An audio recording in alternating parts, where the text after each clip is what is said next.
Hello everyone, my self Rahul Vyas from PSC अड्डा। Friends, हम world geography को start करें इससे पहले हम यह देखेंगे कि भूगोल एक सब्जेक्ट के रूप में हमारे सामने किस प्रकार से पेश हुआ है, किस प्रकार से भूगोल एक विषय बना है, उसके बारे में हम आज इस टॉपिक पर चर्चा करने वाले हैं। ठीक है, तो सर्वप्रथम हम बात करेंगे कि भूगोल एक प्राचीन समय में किस प्रकार से इसका विवरण हमें देखने को मिलता है। जब हम प्राचीन साहित्यों के बारे में पढ़ते हैं तो वहाँ से हमें कुछ जानकारियाँ मिलती हैं जहाँ पर भौगोलिक वर्णनों का बारे में विवरण जो है प्रस्तुत हुआ है। ठीक है, सबसे पहले हम साहित्य के बारे में बात करेंगे तो यहाँ पर कुछ प्राचीन ऋषियों द्वारा ताम्रपत्रों पर लिखे गए अभिलेखों के माध्यम से हमें ये जानकारी मिलती है कि ऋषियों ने अपने जितने भी ताम्रपत्र हुए हैं, अभिलेख हुए हैं, उनमें कुछ भौगोलिक वस्तुओं, स्थान आदि का जो है वर्णन उन्होंने किया है। ठीक है, समय समय पर जो है होने वाली पुरातात्विक खुदाइयाँ, पुरातात्विक अवशेषों में हमें भौगोलिक जानकारियों के बारे में पता चला है। उसी के आधार पर हमें ये पता चला है कि प्राचीन समय में भारत के जो क्षेत्र में काफ़ी पुराने समय से ही हमारे यहाँ पर प्राचीन ऋषियों के द्वारा भौगोलिक जो है जानकारियों का अध्ययन होता रहा है और उन्होंने अपनी जानकारियों को ताम्रपत्र में उल्लेखित किया है। ठीक है, दूसरी बात करें हम कि ग्रंथ की बात करते हैं तो प्राचीन समय में जब ऋषियों द्वारा काफ़ी जो है ग्रंथ लिखे गए हैं, जिसमें मुख्य रूप से आप देखेंगे जैसे सभी जो धार्मिक ग्रंथ हुए हैं उनमें कहीं कहीं तो ये देखने को मिलेगा कि वहाँ पर भौगोलिक जो है वर्णनों की अवस्थिति का वर्णन किया गया है। जैसे कि आप देखेंगे वायु पुराण हो गया, गरुड़ पुराण हो गया, फिर इसके बाद आप सभी जो है धार्मिक ग्रंथों जैसे कि ब्राह्मण ग्रंथ, फिर आरण्य ग्रंथ, इसके अलावा आप अन्य जितने भी ग्रंथ पढ़ते हैं उसमें कहीं न कहीं आपको भौगोलिक अवस्थितियों, स्थान आदि के बारे में आपको जानकारी अवश्य देखने को मिलेगी।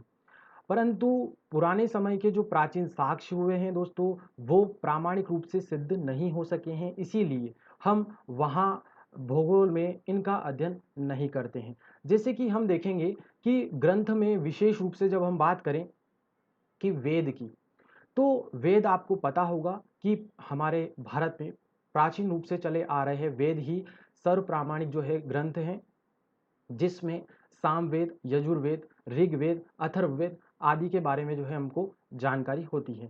इन्हीं वेदों में प्राचीन समय से हो रही घटनाओं के बारे में काफ़ी विस्तृत रूप में हमें देखने को मिलता है। जैसे वेदों में सृष्टि की रचना से संबंधित विवरण हमें मिलता है, फिर वहाँ पर पृथ्वी, सूर्य की उत्पत्ति, गति, चंद्रमा की गतियाँ, उनकी कलाएँ आदि संबंधित जितनी भी घटनाएँ हैं, चाहे वो ब्रह्मांड की हो गई या फिर हमारे पृथ्वी पर अर्थ में होने वाली घटनाएं हैं जिसमें पर्वत, नदियाँ आदि जो है इन सभी का विवरण हमें वेदों में मिलता है। जैसे आप जब ऋग्वेद का उदाहरण लेंगे तो वहाँ पर आपको ये पढ़ने को मिलता है ऐतिहासिक रूप में कि ऋग्वेद में सबसे प्राचीन जो है नदी, जिसे हम कहते हैं पवित्र नदी, उसको सरस्वती जो है नदी का नाम दिया गया है। ठीक है, तो सरस्वती नदी को ऋग्वेद में सबसे प्राचीनतम और पवित्र नदी जो है माना गया है। ये वेद में उल्लेखित है, ऋग्वेद में हम बात करें। फिर वहीं पर ऋग्वेद में दिशाओं और पवनों का भी उल्लेख मिलता है, यानी कि डायरेक्शंस जिसे हम बोलते हैं नॉर्थ, ईस्ट, वेस्ट, साउथ। तो ये सभी जो चार दिशाएं हैं दोस्तों, इसके बारे में भी ऋग्वेद में उल्लेखित किया गया है। ठीक है, तो इस प्रकार से आप समझ सकते हैं दोस्तों कि वेद में भी पुराने समय से ही भौगोलिक स्थितियों के बारे में, ब्रह्मांड के बारे में, सृष्टि की उत्पत्ति से संरचना संबंधित सभी जो है विवरण प्रस्तुत किए गए हैं। फिर जब हम नेक्स्ट देखें कि रामायण महाकाव्य, ठीक है, तो ये हमारे लिए काफ़ी महत्वपूर्ण दोस्तों ग्रंथ हैं रामायण, जिसमें आप देखेंगे कि जो चरित्र हैं श्री राम जी का, उनमें आप देखेंगे कि वहाँ पर उनका जन्म होता है अयोध्या में। फिर जब उनकी 14 साल की वनवास की यात्रा स्टार्ट होती है तो वो अलग अलग स्थानों से होते हुए जाते हैं, जिसमें सभी का विवरण जो है आप रामायण में देख पाएंगे कि वे अयोध्या से चलकर जो है किस प्रकार से श्रीलंका पहुंचते हैं, वह किन किन स्थानों से होकर गुजरते हैं, सभी का उल्लेख रामायण में मिलता है। जब श्री राम जी पंबन द्वीप के समीप पहुंचते हैं तो वहां पर आदम ब्रिज का भी निर्माण वो करते हैं। तो इस प्रकार से आप आदम ब्रिज के बारे में भी रामायण में जानकारी आपको मिल जाएगी। फिर जब वे श्रीलंका के समीप होते हैं, जब वे आदम ब्रिज बना रहे होते हैं, तो वहीं पर समुद्र की भी चर्चा की जाती है। तो इस प्रकार आप ये समझ पाएंगे कि पुराने समय में जब रामायण की हम यहाँ पर चर्चा कर रहे हैं, उस काल से लगाकर आज वर्तमान तक की जो है घटनाओं के बारे में, हो रही घटनाओं के बारे में पुराने महाकाव्य ग्रंथ इत्यादि में पहले से ही वर्णन किया जा चुका है। जब हम देखें दोस्तों कि महाभारत में किस प्रकार से भौगोलिक वर्णनों का बारे में विवरण मिलता है, तो आप देखेंगे कि जो महाभारत हुई है वह किसी एक विशेष मैदान में हुई घटना है जिसका नाम है कुरुक्षेत्र। कुरुक्षेत्र आपको आर्यव्रत के उत्तर में मिलता है, जिसका वर्णन महाभारत महाकाव्य में पहले ही किया जा चुका है। इस प्रकार आप इन वेद ग्रंथ रामायण इन सब की जब चर्चा करते हैं तो इनमें राज्यों की भी चर्चा होती है कि वहाँ पर ये राज्य अवस्थित हैं। तो इस प्रकार से आप ये समझ पाएंगे कि राजनीतिक भूगोल के बारे में भी इन ग्रंथों में विवरण मिला है हमें। तो ये हो गई दोस्तों हमारे लिए साहित्यिक ग्रंथों, ताम्रपत्र इत्यादि की बात की पुराने समय में ही हमारे भारत में भौगोलिक वर्णनों से संबंधित कुछ जानकारियां हमारे यहाँ पर होती चली आ रही हैं। अब हम आगे देखें दोस्तों कि किस प्रकार से विद्वानों ने यहाँ पर हमारे प्राचीन भारत में किस प्रकार से भौगोलिक जो है संरचनाओं से संबंधित अपने सिद्धांत प्रस्तुत किए हैं, क्या उन्होंने घटनाओं के बारे में कहा है, उनको हम यहाँ पर देखते हैं। तो यहाँ पर प्रमुख जो है विद्वानों के बारे में हम चर्चा करने वाले हैं। सबसे पहले हम बात करें आर्यभट्ट की, तो आपको पता होगा कि ये महान जो है गणितज्ञ खगोलविद थे। 7वीं सदी के जो है हमारे यहाँ पर ये काफ़ी प्रसिद्ध थे। उस समय प्राचीन भारत में ऐसा कोई महान जो है खगोलविद गणितज्ञ नहीं हुआ जिन्होंने ब्रह्मांड से संबंधित या फिर पृथ्वी के बारे में जो है हमारे सामने कुछ सिद्धांत प्रस्तुत किए हैं। ठीक है, तो आर्यभट्ट हुए ये, इन्होंने सर्वप्रथम हमारे यहाँ पर बताया कि पृथ्वी को इन्होंने उसकी आकृति को गोल माना। क्या माना? गोल माना। यानी कि 7वीं सदी में ही हमारे प्राचीन भारत में आर्यभट्ट ने ये बता दिया अपनी खगोलीय गणना के माध्यम से कि पृथ्वी की जो आकृति है वो कैसी है, गोल है। जबकि हम देखेंगे कि अभी जाकर हम ये मानते हैं कि पृथ्वी किस प्रकार की है, अर्ध दीर्घवृत्ताकार जो है वो चक्कर लगाती है पृथ्वी सूर्य के, और उसकी आकृति जो है वो जियोट प्रकार की। परंतु 7वीं सदी की हम यहाँ पर चर्चा कर रहे हैं कि पुराने समय में ही हमारे भारत के जो विद्वान हुए हैं उन्होंने भूगोल से संबंधित जो है वर्णन के बारे में, सिद्धांत के बारे में वो समझाया है। जब हम और आगे चर्चा करें तो आर्यभट्ट ने यह बताया है कि पृथ्वी की जो लंबाई है वो अभी वास्तविक में हमारे द्वारा मानी जा रही जो लंबाई है पृथ्वी की, उसके समथिंग ही इन्होंने खगोलीय गणना के माध्यम से पेश किया है, इन्होंने बताया था। तो 7वीं सदी की ये हम घटना के बारे में चर्चा कर रहे हैं। फिर नेक्स्ट विद्वान हुए दोस्तों ब्रह्मगुप्त। ठीक है, तो यहाँ पर आर्यभट्ट ने काफ़ी जानकारी दी है।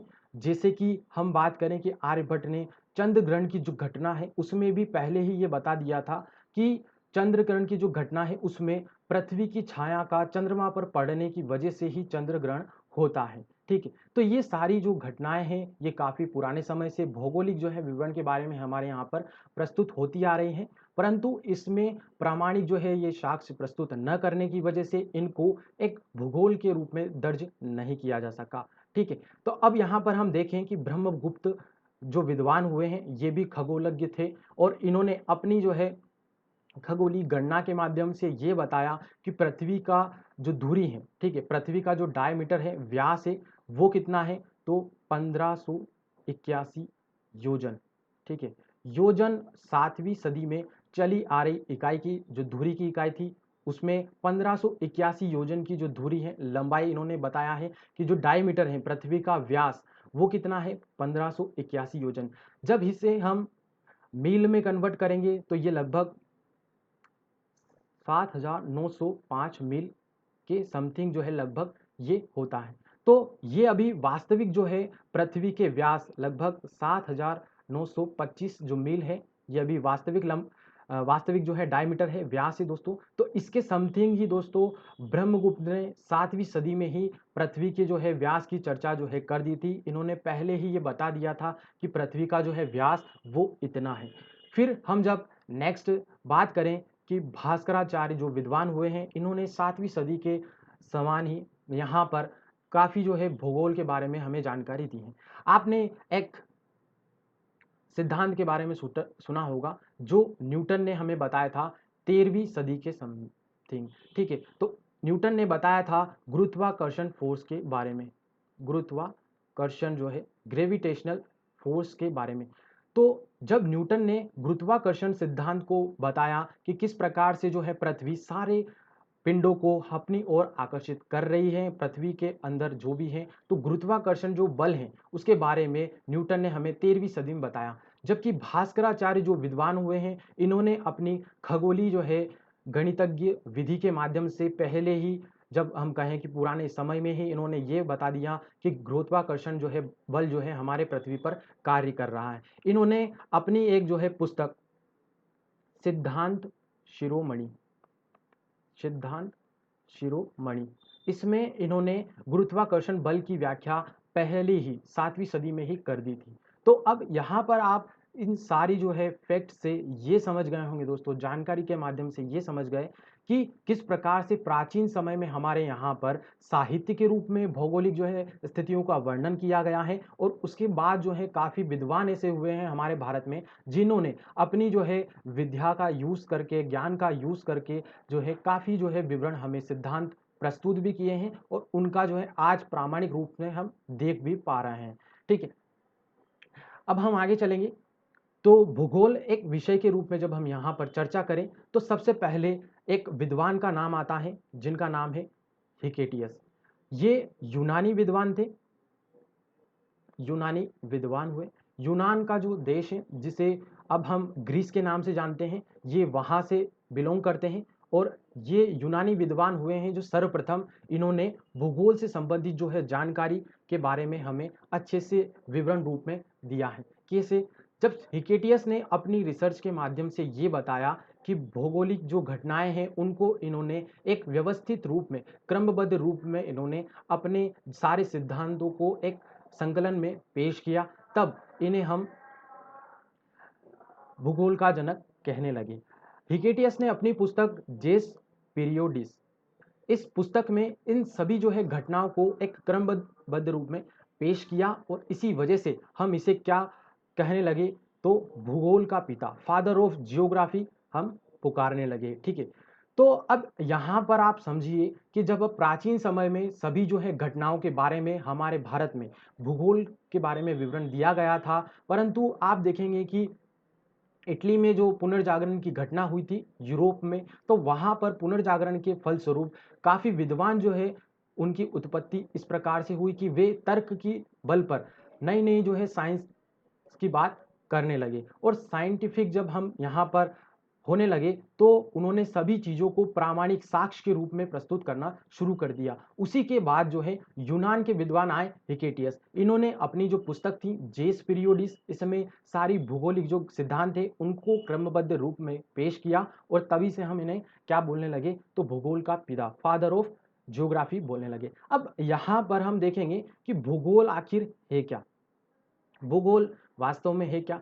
अब भूगोल का अर्थ हम यहाँ पर जाने तो भूगोल को दो शब्दों में डिवाइड किया जाता है, भू प्लस गोल। जब हम भूगोल को दो भागों में डिवाइड करें तो इंग्लिश में इसे बोला जाता है जियोग्राफी, जियो प्लस ग्राफी। तो जियो हो गया और प्लस ग्राफोस हो गया, ठीक है।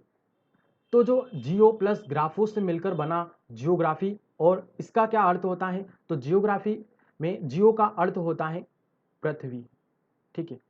पृथ्वी जियो का अर्थ, और ग्राफोस का अर्थ हो गया वर्णन। तो जब इन दोनों को मिलाकर हम पढ़ते हैं, हिंदी में भूगोल और इंग्लिश में ज्योग्राफी, तो इसका अर्थ होता है पृथ्वी का वर्णन। यानी कि शॉर्ट टर्म में हम यहाँ पर कहते हैं कि भूगोल क्या है, पृथ्वी का वर्णन। पृथ्वी पर होने वाली जितनी भी घटनाएं हैं उनका वर्णन करना ही यहाँ पर क्या कहलाता है, तो भूगोल कहलाता है। अब हिकेटियस महोदय के बाद एक और जो है यहाँ पर महोदय आए जिन्हें इरेटोस्थनीज का नाम आता। ये भी यूनानी विद्वान हुए हैं दोस्तों। तो इन्होंने बाद में व्यवस्थित रूप में भूगोल को पेश किया, और सर्वप्रथम भूगोल जो शब्द है, भूगोल जिसका अर्थ मैंने पृथ्वी का वर्णन करना बताया है, इस शब्द का सर्वप्रथम जो है प्रयोग किसने किया, तो इराटोस्थनीज ने किया। और इन्होंने अपने द्वारा काफ़ी जो है रिसर्च करने के बाद जो है भूगोल को एक व्यवस्थित रूप में पेश किया। इन्होंने पृथ्वी के मापन की विधि का भी वर्णन किया और इसके अलावा भी जो है पृथ्वी से संबंधित काफ़ी सिद्धांतों को व्यवस्थित रूप में पेश किया। और इसीलिए हम इरेटोस्थनीज को व्यवस्थित भूगोल का जनक भी कहते हैं। अब यहाँ पर हम आगे देखेंगे कि भूगोल से संबंधित कुछ विद्वानों के जो है मत प्रस्तुत होते हैं। अलग अलग विद्वानों ने अपने अपने जो है मत प्रस्तुत किए हैं कि भूगोल आखिर है क्या। सबसे फर्स्ट जब हम चर्चा करें, यहाँ पर आते हैं एक मशहूर विद्वान इमैनुअल कांट। इन्होंने भूगोल से संबंधित जो है मत में अपने मत में यह कहा कि भूगोल भूगोल भूतल का अध्ययन है। इन्होंने ये मत दिया कि भूगोल भूतल का अध्ययन है।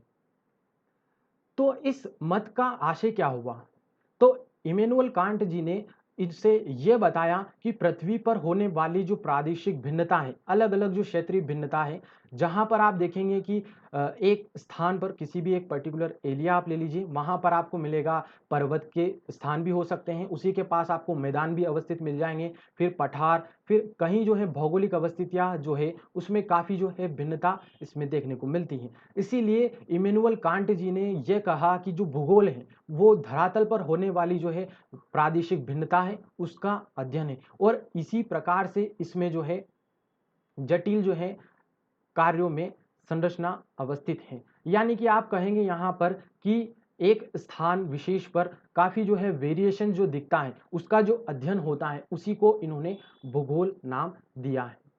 फिर दूसरे विद्वान हुए रिचर्ड हार्टशोन। रिचर्ड हार्टशोन ने अपने मत में यह कहा कि प्रादेशिक जो भिन्नता है धरातल पर, तो वही जो है भूगोल का उद्देश्य है। जो भूगोल का उद्देश्य है, इन्होंने यह बताया कि जो प्रादेशिक या क्षेत्रीय जो भिन्नता है वही क्या है, भूगोल है। तो भूगोल का अध्ययन करना ही क्या हो जाता है, प्रादेशिक भिन्नताओं का अध्ययन।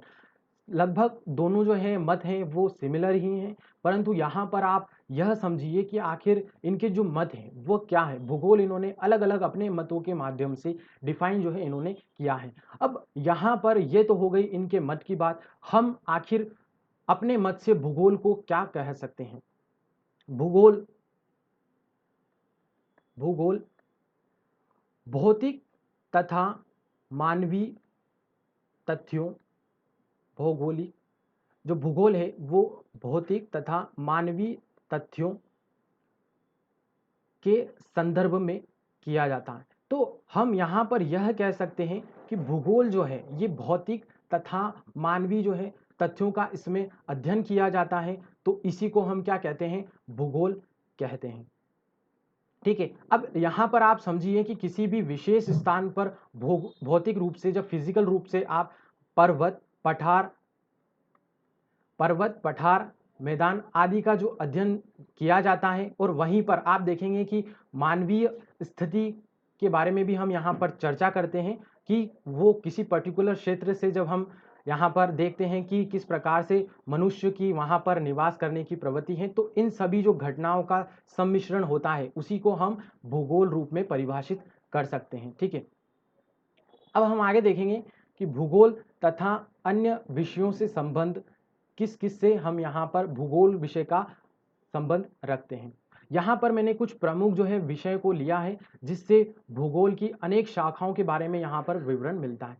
सर्वप्रथम हम बात करें कि गणित एवं जो है खगोलीय विषय के बारे में, तो अगर मैं आपको उदाहरण देता हूँ कि जिस प्रकार से आप भूगोल में अक्षांश एवं जो है देशांतर, अक्षांश एवं देशांतर, अगर इसके बारे में आप गणितीय कैलकुलेशन नहीं कर पाते हैं तो फिर आप टाइम जोन के बारे में भी जो है अध्ययन नहीं कर सकते हैं। तो भूगोल की ही एक शाखा है गणित एवं खगोलीय विज्ञान की शाखा। इसमें आप थोड़ी बहुत गणित भी आपको आनी चाहिए, आपको थोड़ा गणित का नॉलेज होना चाहिए, खगोलीय गणना के बारे में आपको जानकारी होनी चाहिए, तभी आप जो है भूगोल का अध्ययन कर सकते हैं। फिर नेक्स्ट है भूगोल की एक और शाखा समुद्र विज्ञान। इसमें हम देखते हैं कि समुद्र में जो प्रथम श्रेणी के उच्चावच होते हैं, जैसे कि समुद्र में पर्वत भी होते हैं, कटक भी होते हैं, पठार होते हैं, मैदान होते हैं, सभी जो है अवस्थितियां समुद्र में भी मिलती हैं। वहां पर हम समुद्र के जो है ढाल की भी चर्चा करते हैं, तो उसमें महासागरीय लवणता की भी चर्चा करती हैं, समुद्र में जीव की भी हम चर्चा करते हैं। तो सभी जो बातें होती हैं भूगोल से संबंधित, वो हम भूगोल की एक अन्य शाखा समुद्र विज्ञान में भी चर्चा करते हैं। नेक्स्ट है आर्थिक भूगोल। जैसे कि आप यहाँ पर देख पाएंगे कि भूगोल का एक और पोर्शन होता है जिसे हम आर्थिक भूगोल के रूप में पढ़ते हैं। इसमें आप व्यापार, व्यवसाय और उद्योग, खनिज इत्यादि को आर्थिक भूगोल में हम पढ़ते हैं, और ये एक और अन्य शाखा भूगोल की हो जाती है। फिर नेक्स्ट है सांस्कृतिक भूगोल। सांस्कृतिक भूगोल को जब हम देखें तो आपने देखा होगा कि किसी भी विशेष क्षेत्र की हम चर्चा करें तो वहां पर आपको वहां की विशेष जो है जनजातियां मिल जाती हैं। किसी भी विशेष अंचल की हम चर्चा करें तो वहां पर आपको उस स्पेशल पर्टिकुलर एक एरिया की जो है जनजातियां मिलती हैं। तो उसी प्रकार भूगोल का एक और जो है विज्ञान होता है वह है सांस्कृतिक भूगोल, जिसमें हम मानव की जनजातियों के बारे में पढ़ते हैं, किसी विशेष जनजाति के बारे में पढ़ते हैं। तो ये भूगोल का एक अलग से अध्ययन हो जाता है। इसके बाद जब हम यहाँ पर प्राणी विज्ञान की जो है चर्चा करें तो प्राणी विज्ञान जो है इसमें हम देखते हैं कि किस प्रकार से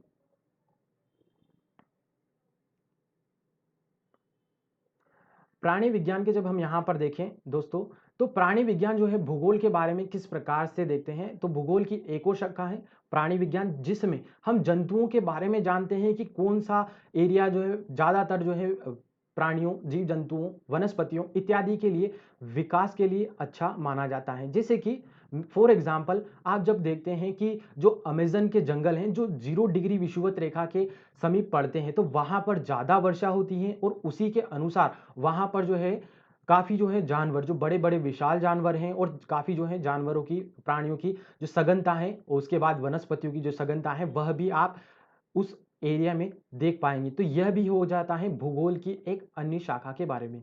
इसके बाद आप जब देखेंगे कि ऐतिहासिक भूगोल के बारे में किस प्रकार से, तो ऐतिहासिक भूगोल के लिए मैं यहाँ पर आपको एक एग्जांपल देता हूँ कि जब हमारे यहाँ पर गुजरात में कच्छ का भूकंप आया था दोस्तों, तो अब वो हो गई है एक भौगोलिक घटना भूकंप आने की, परंतु वो जब पुरानी हो जाती हैं तो वो हमारे सिलेबस में एक ऐतिहासिक भूगोल के रूप में जुड़ जाती हैं। तो इसी प्रकार से जितनी भी भौगोलिक घटनाएं हो जाती हैं और वह एक इतिहास का रूप ले लेती हैं, तो वह क्या हो जाती हैं, एक भूगोल की अन्य शाखा, जिसे हम ऐतिहासिक भूगोल के नाम से जानते हैं।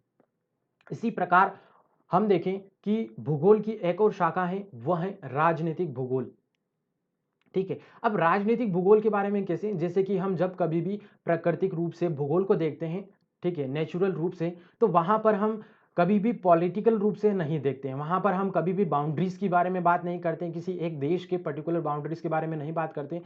परंतु जब कभी भी हम राजनीतिक भूगोल पढ़ते हैं तो उसमें हम राज्य की सीमाओं के बारे में देखते हैं, राज्य के उप विभाग यानी कि हम प्रदेशों के बारे में देखते हैं, प्रदेश में निवास करने वाली जनसंख्या को पढ़ते हैं। तो ये सभी जो है जब हम राजनीतिक रूप से किसी भी सीमा के अकॉर्डिंग जब चर्चा करते हैं तो वह एक भूगोल की अन्य शाखा हो जाती है, राजनीतिक भूगोल। तो ये हो गई सभी जो है भूगोल की अन्य शाखाओं और उससे संबंधित जो अन्य विषयों के बारे में थी। तो इस प्रकार से हम भूगोल के अलग अलग जो है विज्ञान, अलग अलग शाखाओं के बारे में पढ़ते हैं, और वह सभी जो है भूगोल से संबंधित होती हैं। अब हम आगे देखेंगे दोस्तों भूगोल से संबंधित महत्वपूर्ण दर्शन।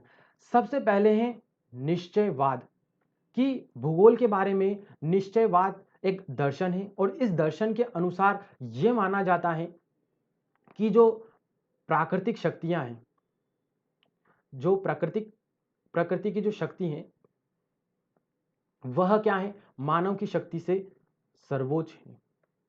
निश्चयवाद का जो दर्शन है इसमें यह माना जाता है दोस्तों कि जो प्राकृतिक शक्तियां हैं, प्रकृति की जो शक्ति है वही सर्वोच्च है।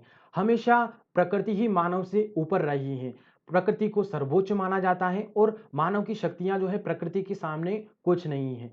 मानव जो है प्रकृति के सामने एक छोटा सा प्राणी है। इस निश्चयवाद जो है दर्शन में यह कहा गया है कि प्रकृति ही सबसे बड़ी है, प्रकृति अपने अनुसार जो है मानव को क्रियान्वित करती है, संचालित करती है, और प्रकृति जो है समय समय पर जो है मानव को यह बताती रहती है कि प्रकृति ही प्रभावशील है। ठीक है, अब सेकेंड जो है दर्शन, उसके बारे में हम यहां पर देखते हैं। ठीक है, सेकंड दर्शन आता है दोस्तों संभववाद। अब इस दर्शन में यह माना जाता है दोस्तों कि संभववाद में यह होता है कि जो मानव की शक्तियां हैं, मानव की जो शक्तियां हैं, मानव जो है उसकी शक्तियां इस प्रकार से हैं कि वह प्रकृति के विरुद्ध जाकर अपने पावर यानी कि अपनी शक्ति का यूज करके, अपनी शक्ति का यूज करके प्रकृति के बारे में उसके विरुद्ध जो है कार्य कर सकता है और अपना विकास वह कर सकता है। यानी कि यहां पर संभववाद दर्शन में यह कहा जाता है कि मानव जो होता है वह प्रकृति को अपने अनुसार जो है संचालित करने के लिए, अपने विकास के लिए जो है प्रयास कर सकता है और संभव जो है उसे माना जाता है कि मानव जो है वो सब कुछ कर सकता है। इस संभववाद दर्शन के अकॉर्डिंग यह देखा जाता है। फिर नेक्स्ट यहां पर हम जब देखें कि नेक्स्ट जो दर्शन है उसमें आता है नव निश्चयवाद। अब नव निश्चयवाद जो है दर्शन वह क्या है, जिस प्रकार से निश्चयवाद में प्रकृति को सर्वोच्च माना गया है, मानव से ऊपर है, उसी प्रकार से नव निश्चयवाद में भी प्रकृति जो है वह प्रभावशील है। बस इसमें यह कहा जाता है कि प्रकृति जो है समय समय पर मानव को अपने प्रभाव के अकॉर्डिंग जो है यह बताती रहती है कि प्रकृति जो है वह मानव पर पूर्ण नियंत्रण नहीं रखती है। पूर्ण नियंत्रण रखने के बजाय वह सिर्फ मानव पर प्रभाव जो है जताकर अपने होने का एहसास दिलाती हैं। प्रकृति जैसे कि आपने देखा होगा फॉर एग्जांपल कभी कभी इस प्रकार की आपदाएं आ जाती हैं कि वहां पर मानव यह कह जाता है कि प्रकृति जो है अब विकराल रूप में जो है अपना जो है दिखाने लग गई है और मानव जो है उसके सामने कुछ नहीं है। तो नव निश्चयवाद सिर्फ इतना सा है, निश्चयवाद का मॉडिफाइड रूप है जिसमें यह कहा जाता है, जैसे कि वर्तमान की आप परिस्थिति देखेंगे तो प्रकृति जो है समय समय पर मानव को यह बताती है कि मानव जो है कुछ नहीं है, उसके लिए वह कभी भी आपदा जो है विकराल रूप जो है प्रदर्शित कर सकती है। फिर जब नेक्स्ट हम दर्शन की बात करें तो संभाव्यतावाद जो है इस दर्शन में आता है। इस संभाव्यतावाद का आशय क्या हो जाता है दोस्तों, तो यहां पर यह होता है कि जो कोई भी बात हम करें कि मानव है, मानव जो है जो चाहे वह कर सकता है, जो चाहे वह कर सकता है अपनी क्रिया संचालन जो है विधि के माध्यम से। जो कुछ भी हम मानते हैं कि जैसे कि जो फिक्स हैं, प्राकृतिक रूप से जो फिक्स हैं, उसमें मानव जो है कुछ चेंजेस कर देता है। जैसे कि पुराने समय में हम ये मानते थे कि पर्वत को काटना एक असंभव सा कार्य है, परंतु आज वर्तमान में मानव इतना जो है शक्तिशाली हो चुका है कि वह काफ़ी जो कठिन क्रियाएं हैं, काफ़ी जो है कठिन असंभव सी लगने वाली जो घटनाएं हैं वह भी करने को यहाँ पर मानव शक्तिशाली महसूस होने लगा है। तो संभाव्यतावाद में यही कहा जाता है कि जो निश्चितता वाली जो घटनाएं हैं जिसे हम फिक्स मानते हैं कि यह असंभव है, उसको संभव मानते हुए मानव अपनी क्रियाओं के माध्यम से जो है वह क्रियान्वित करता है और इस दर्शन में इसी को शामिल किया जाता है। अब नेक्स्ट दर्शन की जब हम यहां पर बात करें तो एक और आता है क्रियात्मक संभववाद। तो क्रियात्मक संभववाद कुछ और नहीं है, यहां पर डॉक्टर टेथम एक हुए हैं साइंटिस्ट, डॉक्टर टेथम, इन्होंने नव निश्चयवाद को ही क्रियात्मक संभववाद का नाम दिया है। तो ये सभी दर्शन हो जाते हैं दोस्तों भूगोल के बारे में कि किस प्रकार से जो है भूगोल के बारे में अलग अलग जो है दर्शन जैसे कि प्रकृति और मानव के बारे में जो क्रियाएं हैं उसको यहाँ पर पेश किया गया है। अब हम आगे देखेंगे दोस्तों, यहाँ पर महत्वपूर्ण तथ्य के बारे में हम जान लेते हैं। ये सभी महत्वपूर्ण तथ्य आपके प्री के अकॉर्डिंग काफी इंपॉर्टेंट है क्योंकि हम भूगोल को बेसिक रूप में पढ़ रहे हैं इसलिए। तो सबसे पहले है कि व्यवस्थित भूगोल का जनक जो है किसको बोला जाता है, तो इरेटोस्थनीज को कहा जाता है। जैसा कि मैंने इरेटोस्थनीज के बारे में आपको विवरण दिया है कि ये जब आए इन्होंने काफी व्यवस्थित रूप में भूगोल को पेश किया, पृथ्वी की जो है परिधि का मापन पेश किया और भूगोल के बारे में अन्य जो है घटनाओं को इन्होंने अच्छी तरीके से बताया, इसलिए इन्हें फादर ऑफ ज्योग्राफी के नाम से व्यवस्थित रूप में इनको बोला जाता है। फिर नेक्स्ट है कि सांस्कृतिक भूगोल का जनक जो है किसे बोला गया है, तो कार्ल ओ सावर का नाम आता है। फिर विश्व मानचित्र के निर्माणकर्ता जो हुए हैं, जो आप वर्ल्ड मैप अभी वर्तमान में देखते हैं वो बनाया था अनिक्सिमेंडर ने। ठीक है, तो अनेक्सिमेंडर जो हुए हैं, इन्होंने वर्ल्ड का मैप जो बनाया था, निर्माण किया था, इसलिए इन्हें बोला जाता है विश्व मानचित्र के निर्माणकर्ता। अब इरेटोस्थनीज भी आए थे दोस्तों, इन्होंने एक निवास योग्य जो है मैप बनाया था, वर्ल्ड मैप, जिसमें सिर्फ ये बताया था कि एक रहने लायक जो विश्व का नक्शा है वह इन्होंने बनाया था। इसलिए निवास योग्य जो मैप की हम बात करें वर्ल्ड मैप की, तो वो बनाया था इरेटोस्थनीज ने, जबकि हम वर्तमान में जो वर्ल्ड मैप यूज करते हैं वह बनाया था अनेक्सिमेंडर ने। फिर नेक्स्ट फैक्ट है कि प्रादेशिक भूगोल के प्रथम अध्ययनकर्ता वह कौन है, तो हर्बर्ट सन है। ठीक है। फिर नेक्स्ट जो हो जाते हैं ये हैं भौतिक भूगोल यानी कि फिजिकल ज्योग्राफी के जो है फादर कौन है, तो पोलिडोनियस का नाम आता है। फिर नेक्स्ट भूगणितीय भूगोल के संस्थापक वो हुए हैं थेल्स व अनेक्सिमेंडर। ठीक है। फिर नेक्स्ट जब हम बोलें कि वातावरणवाद के प्रणेता ये कौन हुए हैं, तो ये यूनानी विद्वान हैं सभी, और ये हुए हैं हेरोडोटस। ठीक है। तो हेरोडोटस जो हुए हैं वातावरणवाद के प्रणेता हुए हैं। और फिर नेक्स्ट हुए हैं मॉडल संकल्पना का जनक जो है वो किसे कहा जाता है, तो पीटर हेगेट को कहा जाता है। अब यहाँ पर हम क्विक रिवीजन करेंगे कि हमने आज की वीडियो में क्या क्या जाना। तो सबसे पहले मैंने आपको बताया प्राचीन उल्लेख के बारे में, जिसमें हमने ताम्रपत्र ग्रंथ, महाभारत, वेद, रामायण इत्यादि के बारे में चर्चा की कि किस प्रकार से भौगोलिक विवरण के बारे में यहाँ पर प्राचीन भारतीय इतिहास में हमें देखने को मिलता है। फिर उसके बाद मैंने आपको विद्वानों के बारे में बताया, आर्यभट्ट, ब्रह्मगुप्त और भास्कराचार्य के। उन्होंने अपने पुराने समय में 7वीं सदी के समय में ही जो है काफ़ी जो है सिद्धांत के बारे में बता दिया था पहले ही, जो हम पढ़ते हैं 13वीं सदी के बाद। ठीक है। उसके बाद जो है भूगोल के बारे में, वर्णन के बारे में मैंने बताया कि जियो प्लस ग्राफोस से मिलकर भूगोल जो है शब्द बना है, जिसका अर्थ पृथ्वी का अध्ययन होता है, वर्णन करना होता है। ठीक है। उसके बाद मैंने विद्वानों के मत बताए हैं, दो विद्वान हुए इमेनो ठीक है, इमेनुअल जो कांट हुए हैं वे जर्मनी के थे, यूनानी विद्वान। और वहीं जो है हम देखेंगे कि सेकंड जो विद्वान हुए थे वो थे रिचर्ड हार्टशोन। उन्होंने दोनों ने अपने अपने मत के अनुसार भूगोल की व्याख्या की है। फिर हमने आगे देखा कि भूगोल की जो अन्य शाखाएं हैं उनसे संबंधित किस किस में हम भूगोल की चर्चा करते हैं। और फिर यहाँ पर हमने अलग अलग दर्शन देखे हैं जो भूगोल से संबंधित हैं।